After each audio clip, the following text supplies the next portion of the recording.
to the future where the glass is half full and you'll need new glasses, where you'll be jumping from conclusions. The past is annulled and a new future is born. Never before in history has so much meant so little to so many. AD on the radio. So I'm sure you've heard at this stage in the game, but a gunman opened fire on a whole bunch of Republican lawmakers. They were practicing in Alexandria, Virginia, a suburb of Washington, D.C., for a charity baseball game. Republicans versus Democrats. Bipartisan good times. Shooter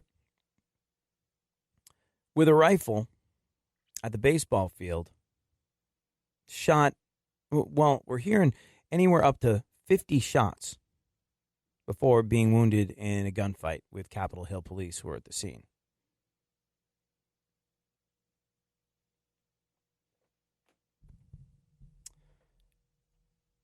Now, look, this has been politicized left, right, and center already. This has been, oh man, I think before the 50th shot was even fired. People on the left going, no, yeah, see? All you gun nuts, support the gun, get shot by the gun. How do you feel? Which is not helping anybody. People on the right, yeah. It's really, the Republicans have a reputation for being warmongers, but it's really the Democrats who are a bunch of bloodthirsty, murdering thugs. Again, not helpful. People all too quick to take a position on this. Like, ooh, somebody shot somebody else. What sort of gotcha gain can I exploit this for?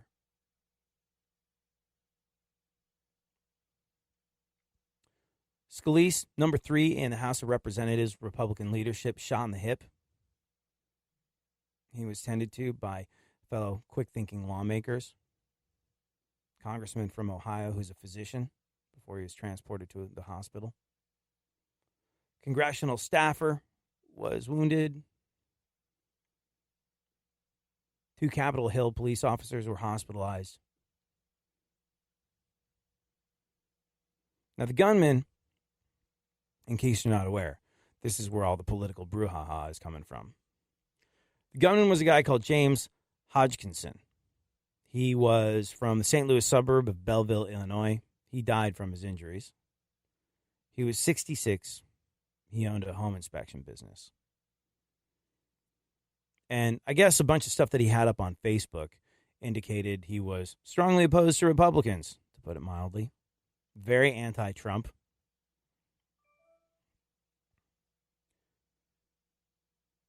Hard to determine exactly what was going on. I mean, obviously the act of a deranged lunatic, but it looks like it was an attempted political assassination.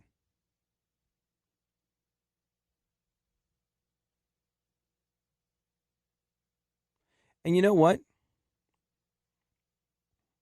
Say what you will about Trump. Say what you will about Trump. But, and by the time you hear this, he might have said a bazillion things that negate this statement. But he did exactly what I'm doing. He called for unity at a time of division. He said, we are strongest when we are unified and we work together for the common good. I guess he was a volunteer, this guy Hodgkinson, a volunteer on Bernie Sanders' political staff as well. He did something for him during the presidential election. Bernie Sanders had to come out and condemn it immediately. And he had to. I feel bad that he had to, because obviously it's a terrible, awful thing, and people are going to associate it with him. And so he had to say something. Can't stay silent on this. Hey, this guy was a big fan of yours, and look what he did. It goes without saying. Any sane human being is against senseless acts of violence. But he had to come out and disavow immediately. Anyways, the thing that kind of blows my mind about this is that people are politicizing. We must be better. We must be better. If you really do have a problem with Trump, and look, if anyone, I think we could all agree on one thing with Trump. The guy sometimes doesn't have that much of a filter between his brain and his mouth, or his brain and his Twitter account. He shoots from the hip. He says what's on his mind when it's on his mind. But if Donald Trump, as unreasonable as you might think he could be, is the voice of reason, calling for unity, saying we are strongest when we are unified and when we work together for the common good. If you listen to one thing he says, listen to that.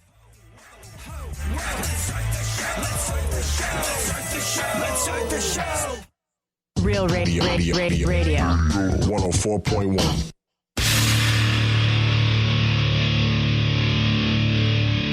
Where the left and right come together for fundamental truths. AD on the radio, on Twitter at ADSXE.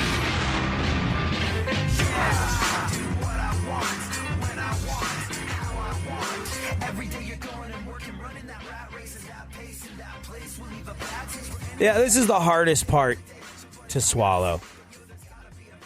People on the left reacting to the shooting. Dear Scalise, glad you're alive, but I really hope it hurts. Hashtag NRA. Come on.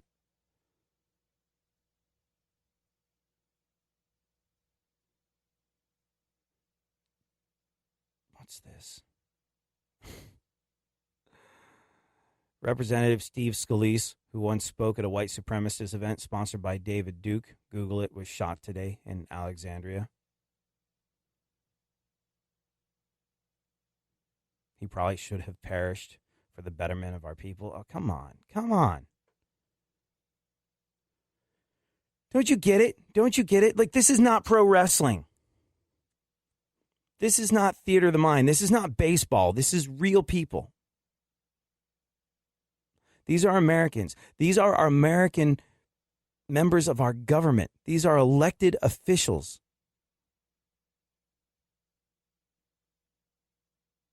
Good thing members of Congress have great health care, so Scalise won't have to worry about going bankrupt because of hefty medical bills. Come on. This is not in any way, shape, or form a moment to celebrate.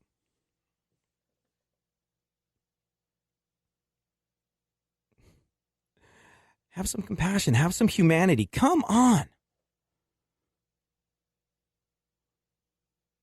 An attack on a member of our government is as an attack on all of us. I don't care if you were for or against their politics. The red, the blue nonsense, the divide, it has to 100% stop. And I know it exists on both sides of the political fence. I know it does. Because you've seen people on both sides of the political fence use this as a launching pad for their beliefs. No, wrong. Just you're the problem. If you're on the right going, shows what a bunch of bloodthirsty thugs the left really are. If you're on the left going like, good, that guy advocated for gun rights, got what he deserved. Too bad they didn't finish. What the hell? What the hell? We have to have each other's backs. We have to. For the longest time, the left has gotten big mileage out of being perceived as the more compassionate party. The more compassionate side of the political equation. The free market righty types, the ones that say like, hey, it's survival of the fittest. And you know what? We have to allow the strong to survive, the hardworking to survive, and we have to set a precedent where everybody has rights and pulls themselves up by their own bootstraps. And that's the only way we're all going to win. And the people on the left for the longest time have gone, you have no compassion for people that don't have a shot in this world the way you do. We care about people. We care about people, and we show it by wanting to invest in social programs. We want our government and our tax dollars to look after people less fortunate than us. You're only thinking of yourselves. You're not compassionate toward other people. You have no compassion. What the hell, Republicans? You have no compassion. That's where the expression bleeding heart liberals comes from. And the comments that are coming out about a man being shot are just, it's not bleeding heart, it's blood. Disgusting, and it has to stop. And I know people get really excited. They get behind their keyboard, they go, oh, this is trending, and I want to make it on Twitter, and I want, my tweet to be retweeted a bunch of times. What's the most controversial thing I can say about this? It's really going to set the internet on fire. Yeah. Stop. Back away. What are you achieving? Hold on to that thought for a second and think about the fact that numerous people were brutally attacked in an act of terror.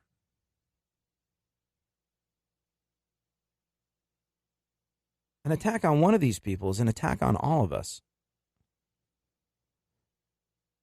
Whether we agree with a guy's politics or not, whether we agree with his stance on gun rights or not,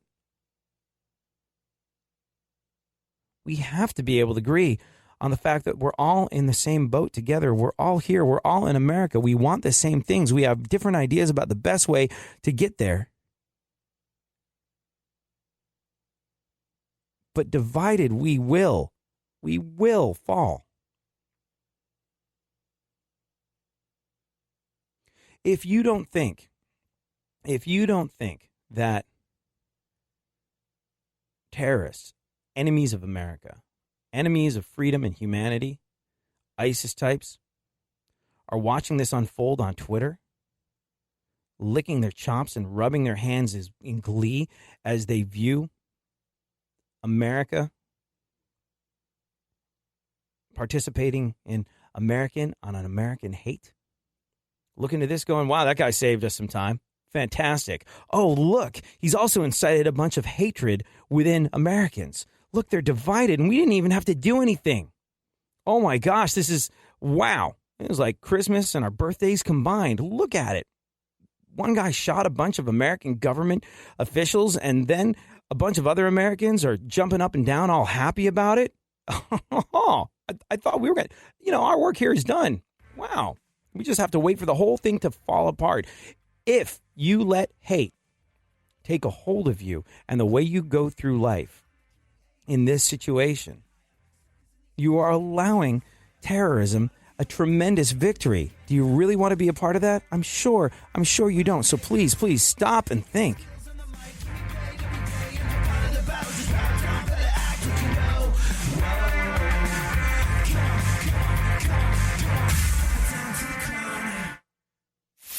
For more stimulation and less irritation, 9 out of 10 doctors choose KPRC AM 950, Houston's more stimulating talk radio.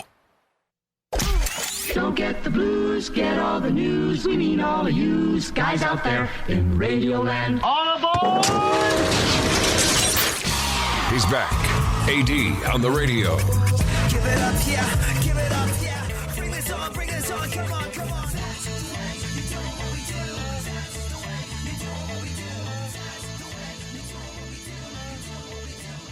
We are strongest when we are unified and when we work together for the common good. President Donald J. Trump and me. And I think that's about it. Details will unfold on the shooting in Alexandria, and we'll keep you posted as they do. But for now, after having taken a look at the bloody events of this morning, I really just want to call for you and the people around you and everyone you know, everyone in your family, in your neighborhood, in your town, in your community, in your school, in your place of business. I'm calling for a sense of unity. And we don't take ourselves too seriously around here. I suppose really, we're satire. We look for the truth with satire. But if nothing else, if I say one thing that I hope is taken seriously for the entirety of the time that I'm on the radio for the rest of my life, please look out for one another. This red and blue stuff, the extremes to which it's going, it's just got to stop. We have to have each other's backs. We're strongest when we're unified and when we work together for the common good. Please remember that. Oh. All right, we need a little bit of a palate cleanser, right, Funkhouser? Yeah. Yeah. Fine. Yeah. How's your how's your online dating stuff going? How's that working out for you? Good. Really good. I told you I Have met a you, girl in Dallas, right? Yeah. That seems like a convenient relationship to have on an ongoing basis. Are you still? Is that still a thing? Are you guys having a long distance relationship now? Yeah, I Googled how to do it, and so far, so good. Yeah. So really, like, do you have a girlfriend in Dallas? Can we call her your girlfriend? She is a girl. Or is this like that Mitch Hedberg thing? Like, I don't have a girlfriend. I just have a girl that would be really upset if she heard me say that right now. No, she's cool with it. She's cool with it. No, I have a Cool with girl what? that is my friend that could be defined as a girlfriend. Well, it's so far so good, right? Interesting. Because she's listening. Are you guys? Oh, she's listening. Well, let me ask a bunch of uncomfortable questions. Go then. for it. Are you guys allowed to see other people? Have you like? Is there a guideline? We haven't put any labels on it. We haven't really defined roles. We're just kind of going with the flow because there is 1,278 miles between us. I mean, come on. But have you said we will actively not date other people because we're I'm seeing not telling where this her what goes? to do, but I'm telling her what I'm doing, and I'm not really interested in anyone else. Oh, so you've that's an interesting Isn't that the emotional right way to crowbar. do it, you know? That's an interesting emotional crowbar you've wedged in there. I'm not telling you what to do, but I'm not dating anybody else. I guess that is a little guilt. Funkhouser, what if she ghosts you like this? If you're just dating casually, someone can break up with you simply by not texting back. Welcome to the future. It's worse than science fiction thoughts. It happened to my friend. She was like, Josh, I went on 3 dates with a guy. I thought it was going great. Then I never heard from him again. He ghosted on me. That's the word for that, ghosting, which is the wrong term for that phenomenon because that is not how ghosts behave. If there's a ghost in your life, he stays in touch. He's gonna bang your pots and pans together, flick your lights on and off. If you're telling me a story that ends, he ghosted on me, you've got to come with a better tale than that. That story's got to go, Josh, I went on 3 dates with a guy. I thought it was going great. Now, every night at the stroke of 12, I hear a blood-curdling scream that I don't understand. And I'd be like, oh no, he ghosted on you. I'm so sorry to hear that. Or it could be like, Josh, I was flirting with a woman online. I thought I'd show up for the first date in person, be a gentleman, old school. I rang the doorbell. Answering the door was an old woman sobbing. I was like, oh, I'm sorry. Is Megan there? She was like, Megan? Megan's been dead for 30 years! Dude, you got ghosted, and that is a bummer, but... Have you ever been ghosted, Funkhouser? Oh, Someone yeah. just like, oh, I thought we had a thing, we don't have a thing. And in all areas of it, all versions, like, from the beginning, like, hey, let's meet this weekend, and to like, hey, we've been hanging out for a few months, let's go. What about being like stood up on dates? Well, I don't like, set have you ever very much showed of up those like up, so here I am on here I am at Starbucks, 10, 15, 30 minutes, an hour. I guess if an hour's gone by, they're not coming. I guess that's probably like an old school landline thing. Like, like ever since the day and age of texting and cell phones, like, waiting for someone is a thing of the past. Like, you're going to be a half hour late. Well, I'm just going to stay here in bed for the next half hour. Then fine. Like, but have you ever been out at a place supposed to meet someone and they just never show? I can't recall. I don't think so. I have the funky in me is quite funky, and that rarely happens. So I'm trying to think. But I don't set up very many dates, hot dates that have potential of ghost factor. It's always the first meeting is the most ghost factor, and it's usually because they're too shy. Right. Not to blame anyone else, but. Interesting. Very interesting. Well, all right then. Now that we've covered Funkhouser's long-distance dating life, I think we're in a very good spot. We're all up to date. We know what's going on, and we should take a look at what's happening in the news. The real news, not the fake news. Adam Batman West and Frank the Riddler Gorshin once got kicked out of an orgy for acting like their characters. Yeah, apparently Adam West was like not only the Batman, but he was also a master swordsman, if you know what I mean, and I think you do. He did everything that you would Holy hope and things I expect can't to say tell. on the radio, Batman. Yeah. They got kicked out of an orgy for acting like their characters. I wonder if they came in costume. Wouldn't it be kind of cool, though, if you're participating in one of those and all of a sudden the sound effects appeared in word bubbles in the air? Slap, squish, splat. Ew. Gone. After Cleveland lost the finals, LeBron said he left it all on the court. Well, there's your problem. You're supposed to put it in the basket. Come on, man. Swish, swish. Go on. Lil Wayne is being sued for a hate crime after punching a white security guard. Wayne says it's not true. He says he doesn't have a racist bone in his body. Literally, he's like 99.99% codeine-related cough syrup. What? That's the weirdest thing to He's me. also got a hearing problem, I hear. It's the... I think that's Little John. What? Oh, right. And then you say it loud enough for him to hear, okay. It sounds like someone's grandmother. Like, I always thought Lil Wayne sounded like... Well, that's not Lil Wayne. That's... Who am I? Who's the turn down for what guy? Come on. Lil John. Lil John. He is also little. I met him a little while ago. The little part of his name is accurate. He is not a tall individual. You met him a little while ago? I met him a little while ago. He was like super nice, very gregarious guy. And like the first time I ever heard Lil Jon records, being the hip hop aficionado that I am, and when I heard this guy was like the biggest thing, he was coming out of the South, and like there was this new form of music called crunk music. This was before he even had records out.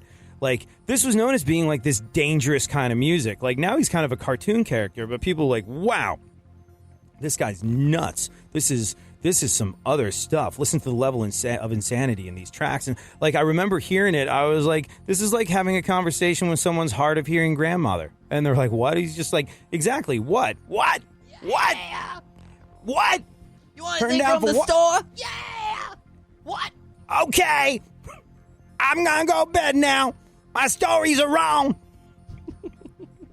Madam Yosel at the stall. Anyways. But yeah, I was just like, it really sounds like you're having a constant conversation with somebody that's hard of hearing. It's a cool catchphrase, though. What?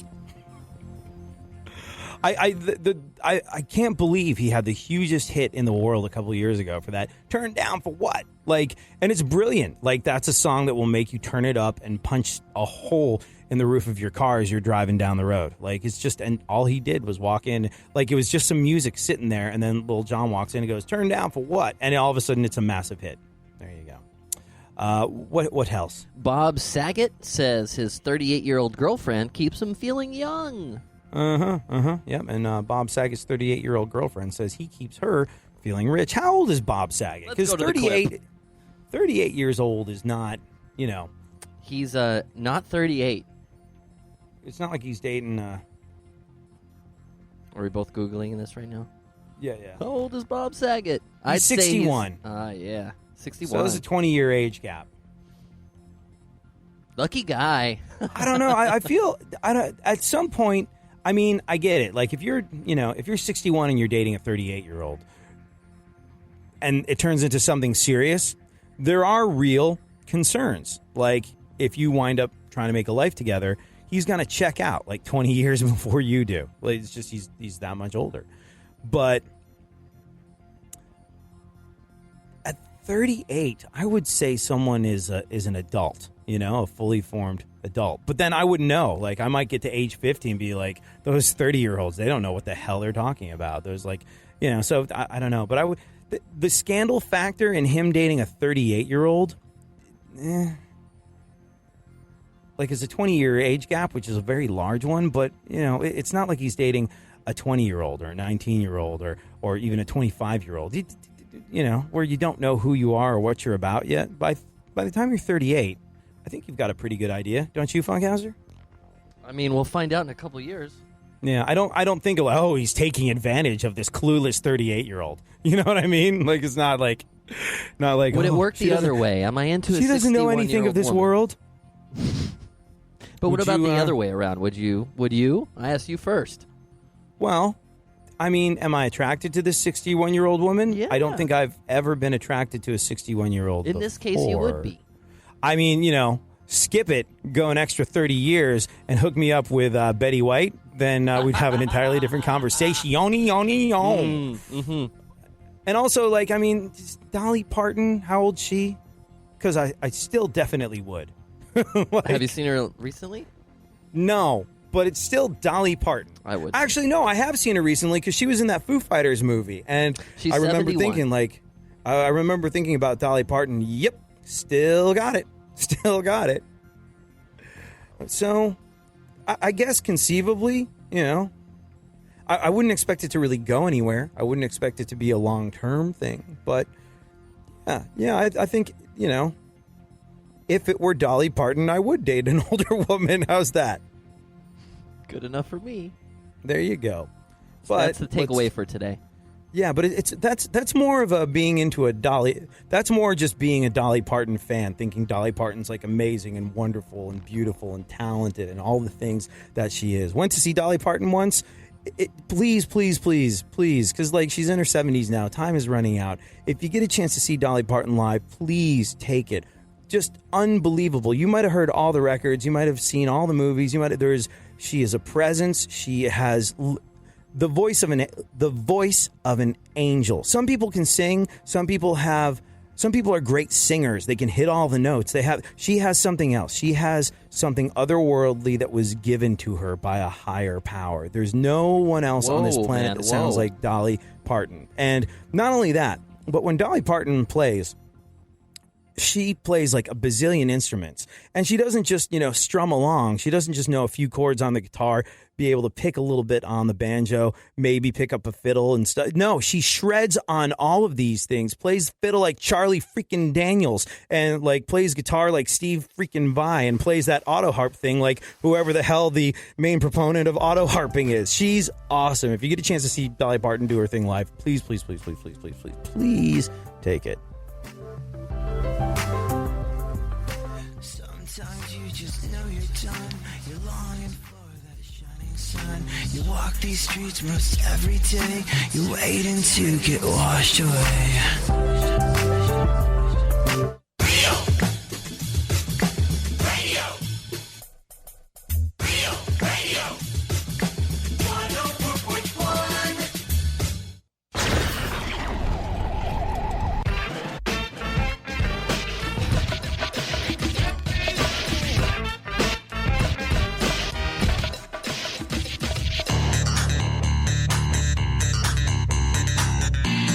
Now, more AD on the radio.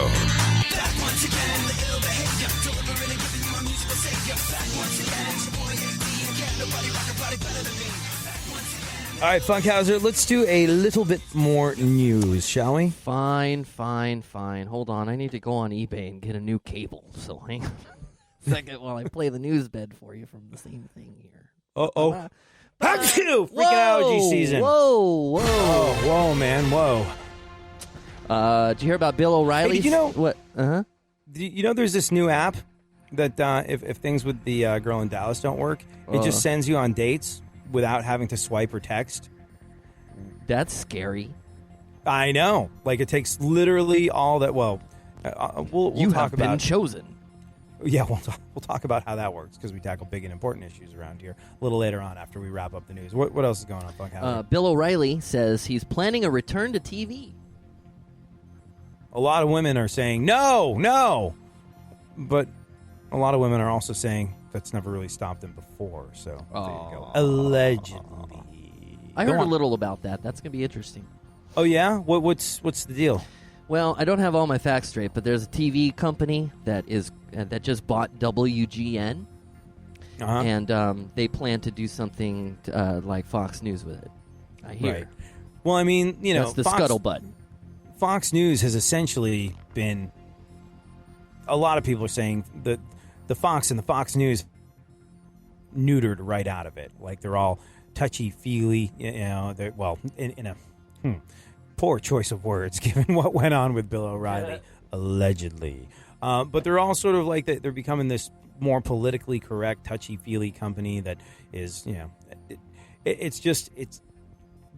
the idea is that Fox News is going to stop being Fox News because it's going to start censoring itself because the acts of some of its more outspoken hosts of late have gotten them into a certain amount of fiscal trouble. Now, if this wasn't costing them money, if this wasn't hurting the brand, if this wasn't hurting ratings, if this wasn't hitting them directly in the pocketbook, I don't think any of this would be happening. However,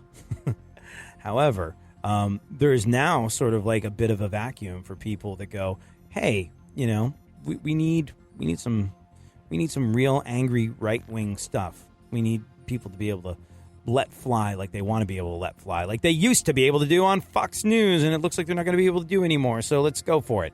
And so, there's this... And up till now, the extreme right stuff has existed predominantly on the internet. Twitter, blogs, podcasts, things of that nature, YouTube videos. But it looks like there might be a home for some pretty out there stuff. And it looks like Bill O'Reilly might be a part of it. We'll wait and see how that all goes. That's interesting, Funkhouser. Mm-hmm. How'd you learn about that? I have engineer friends who are dorks and told me about it. Oh, really? So this is like behind the scenes? Yeah, they found from the FCC info. Because no kidding. That's the first to know. Is you got to tell the government. Wow, that's breaking news. We'll see if it's a true thing, but I think it's just a scuttlebutt at this point. Right. Well, we'll see how that plays out. I'll be interested. Do you think if it happens? Else? Do you think if it happens, Bill O'Reilly will address the scant, not directly but indirectly? You think it'll be like wholesome news stories and more of a balance? I don't know because these people that are under fire, the O'Reillys, the Hannitys, they're saying it's a witch hunt. They're saying it's a setup. They're saying that none of this has any sort of merit. And if that's the case, I could see Bill O'Reilly going on and being like, all right, now I'm on a new channel. I can talk about what happened. This was all garbage. And, he might be legally bound to not talk about these things. Bill O'Reilly got a lot of money to not show up at work anymore. Like, he did just fine with that. So, for that reason, he might not be allowed to say some things, certainly not as a broadcaster. So he might leave it the hell alone. But if he's not bound and he gets a platform to go, hey, this is what really happened, and here's the real story, and this is why, everything you heard is a lie, and why I bring you the truth and only the truth. Well, yeah, if I was him, if I'm imagining what Bill O'Reilly would want to do if he was given a platform to tell more of his side of the story, I'm guessing he would use that platform as much as he could. But I am going to go out on a limb and guess he's not allowed to, because he got quite the golden parachute when he left his gig, or was asked to leave his gig at Fox, from what I understand. And when you get a big lump of money, that tends to come with certain contingencies about what you can or cannot do. And, like I said, it's all about the almighty dollar. If this wasn't hitting Fox directly in the pocketbook, if they weren't worried about ratings and advertisers bailing and all of the above, he would still be there. It's about the almighty dollar. It always has been, always will be. Doesn't matter which side of the fence you're on. Doesn't matter if it's CNN or Fox News. The bottom line is money talks. Yep, that's the bottom line. I agree with you on that there. Mm-hmm. That's why we make $0 doing this. Celebrity birthday time. President Trump is how old today? 71. Bing, bing. President Trump turns 71, and as usual, his friends and family will sing to him, happiest birthday anyone's ever had in the history of birthdays that I can guarantee you. I can guarantee you that to you. And a bigly next year. And bigly more. I don't mean to rip on the president on a day. He looks good for 71, right? I don't know. I've got to think of another 71-year-old to compare him to. But Dolly I really do mean what I said earlier in the show. Trump said, and I will echo it, because, and this is why you don't catch me. This is why you don't catch me declaring myself a righty or a lefty. First and foremost, I'm neither. If you've listened to the show for any length of time, you know that. But look, no one's going to be all good. No one's going to be all bad. And when somebody gets up and says, I don't care who it is, but if somebody gets up and says, we are strongest when we are united and unified, and when we work together for the common good, nothing on earth will stop me from agreeing with that statement. Doesn't matter if I have questions about their background. Doesn't matter if I think they have an ulterior motive. If they're standing up and saying those words in front of a large audience of people that nod their head and go, yes, I'm all for it. So, yeah, happy birthday, President Trump. What else? Jackass star Steve-O turned 43 yesterday. You know, there's... What happened to the news bed? We don't seem to be news we're going to break. Oh, we are? And I only have one thing. So. Okay, gotcha. And I pushed the wrong button, so everybody hold on. That's the well-oiled ship.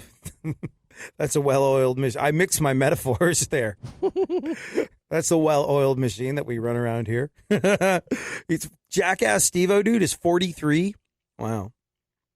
All those Jackass guys, as they get older, like, the ghost of their past is coming back to haunt them. All of us sort of like Generation XY knuckleheads that did everything that we do. I've got a buddy, another broadcaster, who was at one point a semi-pro snowboarder. And, I think he was sponsored, never really made any money off of it or anything. And it's a shame that he never made the money off of it, because at the age of 41 or 42, he's having double hip replacement surgery as we speak. Like, all these Jackass guys are getting older, and the aches and pains are coming back to haunt him. Steve-O's 43 now. I think he celebrated by eating a birthday cake that was stapled to Johnny Knoxville.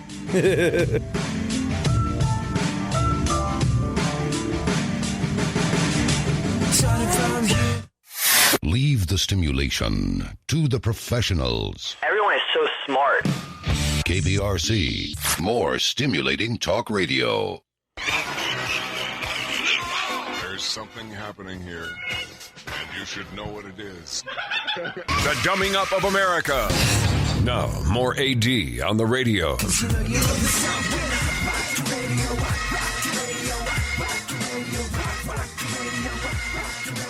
Before we get back to the news, I gotta play you something. Here's a taste of how many times Jeff Sessions said he didn't remember or didn't know about Russian involvement with Trump's advisors when he testified before the Senate the other day. I did not remember that. I don't remember that. Well, first, I don't know about these reports. I'm not aware of. I just don't remember it. I still do not recall it, not to my recollection. I don't have any recollection. I didn't know he would be in the audience. I don't know how much more he said about it than that. I'm not sure what was in his mind explicitly. I'm not able to comment on that. I don't know how that occurred. I don't know how I would characterize that.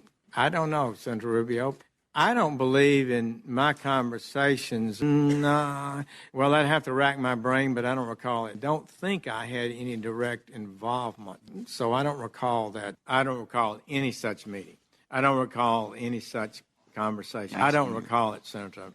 I'm not sure. I have racked my brain, and I do not believe so. I don't recall any. I don't have any information that he had done so. I have no information that he did. I don't recall it. I don't recall. I don't not recall. I don't know. I don't know. Actually, I do not. I do not. I don't believe so. I cannot say with certainty I did not. Meanwhile, Jimmy Fallon talked about one of George Bush's former advisors warning that Trump might be creating a perjury trap for himself with what's going on. Meanwhile, a former spokesperson for President Bush tweeted that Trump should stop talking because he's heading towards a perjury trap. Yep. Trump heard that and was like, perjury trap? That's my favorite Lindsay Lohan movie. I mean, I've seen it like 300 times on my half birthday. I watch it. And in other late-night political news, Conan O'Brien talked about how the Warriors decided to skip their White House visit after winning the NBA championship. This is big. After winning the NBA championship, this is a big story.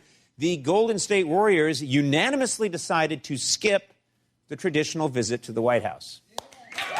Yeah, after After hearing this, Melania Trump said, wait, you can do that? All right, Funkhouser, we'll talk about the new dating app that does not even require you to swipe or text. Might open up your dating world in just a little bit. Right now, let's finish up what remains of the news. Researchers say they found a new wonder of the world.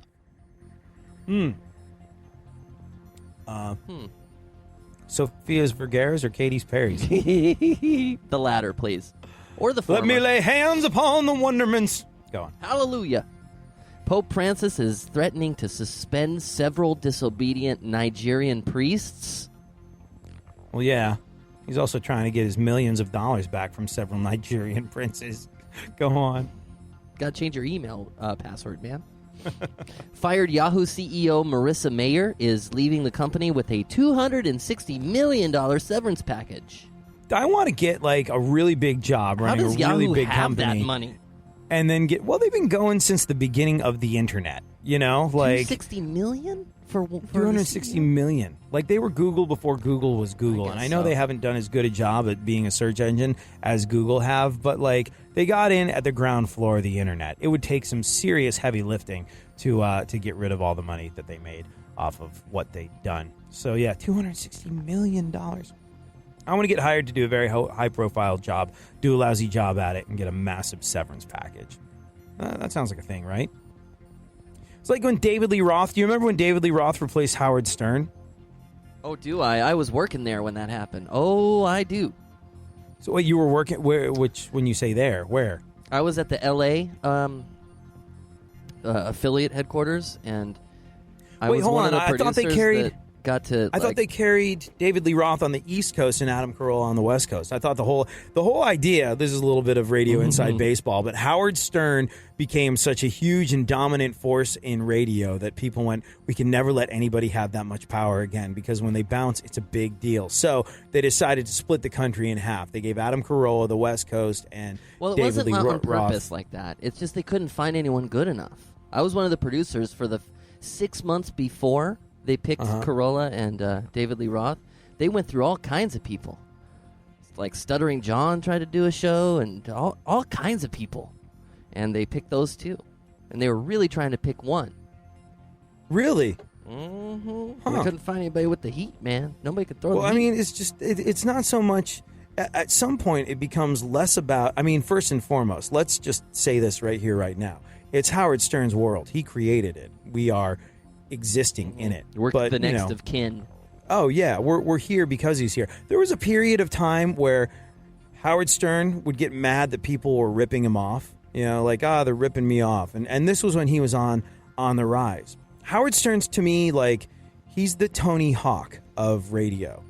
He is, no one will ever dispute that Tony Hawk is the single greatest skateboarder to ever professionally skate. He's not a professional anymore in that he doesn't compete against other people. He doesn't go for X Games medals, but people really want to see him skate because he's the best there is and the best there ever will be, probably. So, like, people pay big bucks to go see Tony Hawk on a skateboard. That's what they do. And that's sort of where Howard Stern is. He is not in a position where he needs to compete against other people for first place in New York City and all these major markets. He's the very best that there is, the very best that there ever was or ever will be. The way media is shaking out, there will never be another Howard Stern just because of the way everything's so fragmented because of digital technology. He is a once-in-a-lifetime occurrence, and no one has ever or ever will top him. It's just the way it is. But there was a point where people were talking about Howard Stern and him saying that he was being ripped off by folks. And people probably were ripping off his shtick left, right, and center because he had such an incredible run at absolutely dominating the airwaves. But now it's not even like you're ripping off Stern. It's just you exist in a world that he created. All of us would be doing something completely different. All these radio stations that we're on wouldn't exist or would be playing a very different type of music and have a very different type of on-air personality if it wasn't for Howard Stern and Nirvana. Howard Stern and Nirvana created the world that we're in. I mean, Howard beforehand, because he was around before the 90s, obviously, but it's just that every time I crack open the mic and I get to talk to you, every time I get on one of the many music stations I'm on and I get to talk to you or somebody else like you, I'm incredibly grateful to Howard Stern because This is the best part of my day. And without him, the world would be a very, very, very different place. What's he saying, Robin? What did he just say? Oh, she's not here. Dang it. Well, anyways. But yeah, and I think, so like you put anybody in, and there's no way in heaven or hell anyone's going to be able to compete with Howard Stern, because he's like this ubiquitous thing. Like, people knew him and cared about him.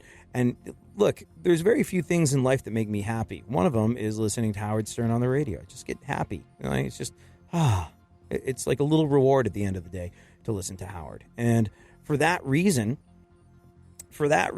like, there was no competing with him. You couldn't put David Lee Roth or Stuttering John on or Adam Carolla on, because there wasn't like the years and years of world that Howard built behind all that. So it was just never going to work, even with David Lee Roth. But when those guys went away, I don't know about Adam Carolla, but I'm pretty sure when they canned David Lee Roth, he got a whole bunch of money, right? Like, everybody got a whole bunch of money. Everybody got a whole bunch of money to go away. I want one of those jobs, like this CEO, Marissa Mayer, who's leaving the company with a $260 million severance package. I want to get hired to be like I want to be hired to host American Idol because Seacrest is too busy. I'm going to do a terrible job at it, and they're going to have to pay me millions not to come to work at American Idol every single day, just like I don't come to work at American Idol every single day now. That sounds like a plan to me. How do you land one of those gigs? All of us working so hard to barely put the pieces together, hang in there financially by the skin of our freaking teeth, and like folks like Bill O'Reilly and Marissa Mayer just get all this money to not show up to work. It's not a bad gig. You got to be really good to not show up. Yeah, in other business news, I believe the former CEO of MySpace left the company with $26 worth of T-shirts and bumper stickers. Go on. And Tom's cell phone number. And Tom, like, do you know what happened to Tom from MySpace? Didn't he like go on a journey across the world or something? Well, no, I think he got all the money. He got like all the MySpace money. He's like right time. I think he's in his early 40s now or something, and like I think he's a professional photographer. He just like, what am I going to do today? I'm going to hop in my diamond-encrusted, gold-plated Learjet, and I'm going to shoot off to Bali, and I'm going to take pictures with a really, really expensive camera. And like, I was looking online at some of Tom from MySpace's photos. I was just like, he's a really good photographer, but I'm sure has a lot of opportunity to practice. You were on Instagram looking at that? I think so. It was like an article. It was like, what's Tom from MySpace doing now? I'm like, oh, this is definitely clickbait, but I'm kind of curious to know what Tom from MySpace is doing now. Oh, look, he's a photographer. Oh, look, his stuff's really good. There it is. Good for him. Again, do you remember what your top 8 was? A lot of money to go away. Yeah. Oh man, top 8. Your top 8? It used to be a big deal. Like, not to me. MySpace was one of those things where I was just getting started as a broadcaster. You were in a band probably then. Off. And so, yeah, no, I mean, like, I was just getting started as a broadcaster. I was still in bands, and MySpace became this thing that you had to have, both for broadcasting and as a musician. And so I just kind of did it because you got to do it. But I remember the top 8 thing, and I remember it started off an interesting trend of people expressing how they feel about you without telling you online. Like, all those sort of like those weird Facebook statuses like, well, somebody sure ruined my day for me. I hope that somebody knows who they are, ... they say expectantly. And, it's this weird thing where that happens. And it was all started, I think, by the top 8 on MySpace where, hey, wait a second. This person is, they put me in their top 8 on MySpace. We must be friends. And then, a couple days later, you see that you're not in their top 8 anymore, and you think, oh, it probably doesn't mean anything, but it really means something. That was the first time webcam girls were able to, like, start to charge money. Start to make some money. Yeah, if you were in the top 8, then you were like a special extra bonus gifter or whatever. Interesting. Mm-hmm. The golden era. The golden age. Okay, so I can't remember. MySpace, you had to be friends with someone, right? Yes. There was no like hashtags or trending topics or anything. Like, there was a bulletin board. if you were friends with them, that was it. There was no, I'll follow you, can you follow me back? MySpace was always a two-way street, right? Right.